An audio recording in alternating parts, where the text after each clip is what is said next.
katanungan, reklamo, hinggil sa inyong natanggap na bill, ay maaari po kayo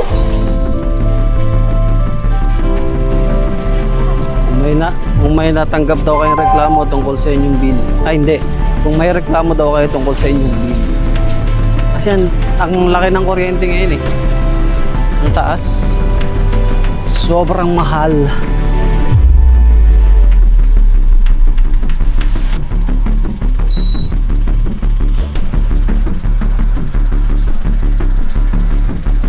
Bakit kasi ang lakas-lakas mong gumamit ng kuryente? Oo. Kung ano yung gamit ng kuryente namin dati, yung palunod. Ikaw yun eh. Ikaw yung gumagamit ng ano eh. May pinakabit ka ba kapitbahay? Siguro pinakabit mo yung... Baka may naka-jumper na kapitbahay sa akin. Baka may naka-jumper, no? Hanapin mo, check kung mabuti. Kuryente. Kuryente. Kuryente. Kuryente. Check nyo naman kasi kung magkano yung naging bill namin ngayong month. 2 months ito. 2 months naman siya. Pero yung last bill namin is pumalo siya ng almost 10,000.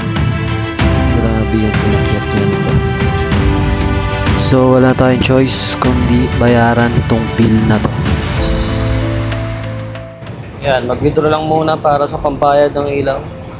Ang hirap mang parking dito. Ang makuhang parking kaya hintay-hintay na lang dito sa labas. Bye, napakainit, sobrang init kaya. Parang ibang-iba na yung panahon ngayon, talagang napakainit na. Hindi mo na matatagalan yung init sa labas. Ako hindi na ako makatagal sa init sa labas. Kaya siguro napakamahal din ang kuryente na binabayaran natin ngayon dahil napakainit. Tapos dumagdag pa yung mahal na gasolina nitong nakaraan. Diba? So, hindi ko alam kung yun talaga yung reason kung bakit mahal ng kuryente namin ngayon. And pinalitan pa naman namin yung aircon namin, diba, ng dual inverter daw. Kaya akala ko makakatipid kami ng kuryente ngayon. Pero parang ang laki pa rin ng kuryente. So nandito na tayo sa Penelco. At as usual, napakahirap na naman ng parking. Dito lang ako sa labas. Si mami po na lang yung pumasok doon sa loob. Wala akong maparkingan. Puno.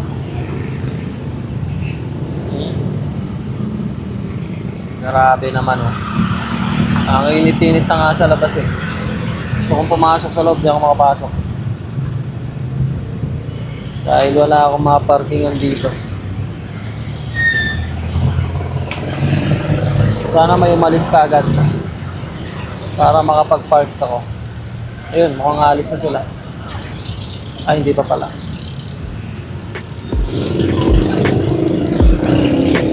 Ay, ang init. Grabe. Wala pang maparkingan.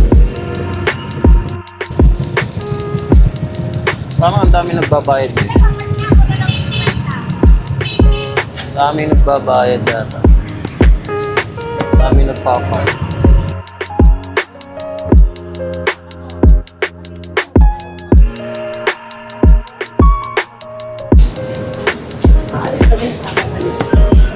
$12.70. $12.69 pa lang. $12.99 pa.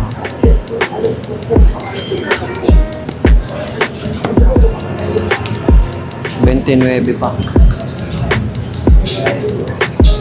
Daming tao, dalawa lang yung cashier.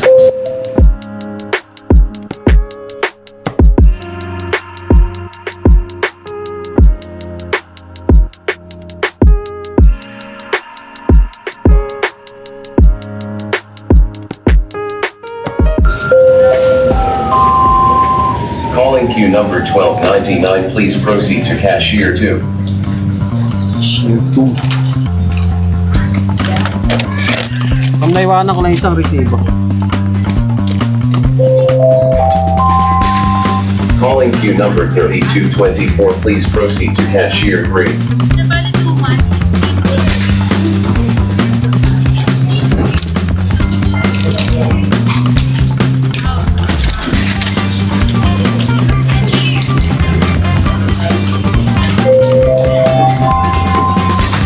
queue number 3225. Please proceed to cashier 3. Yan na, tapos na. Nakapagbayad din sa wakas. Napakatagal lang yun. Kaya anong oras na. Ang oras kami nandito. Dumaan lang sa kamay yung pera. Grabe. Wala naman tayo magagawa, di ba? Kailangan natin bayaran. Kailangan natin ng kuryente.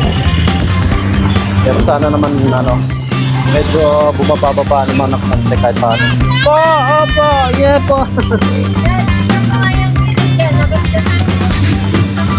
Bakit? Ay, nakauwi din sa wakas. Bakit? Nadapa siya na Oh. Sana tisod? Kaya na parang siya, namali siya na nga.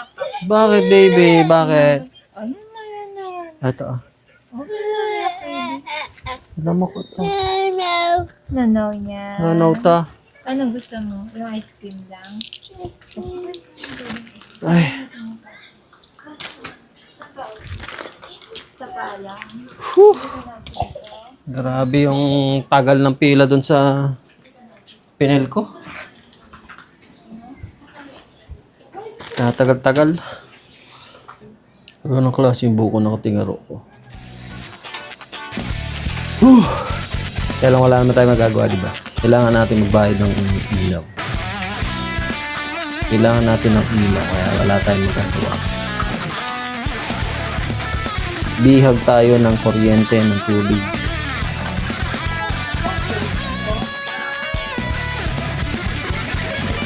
Kailangan nating bayaran monthly. Pero saan lang hindi ganun kamahal. Sana lang mas siya, mas maging affordable para sa lahat.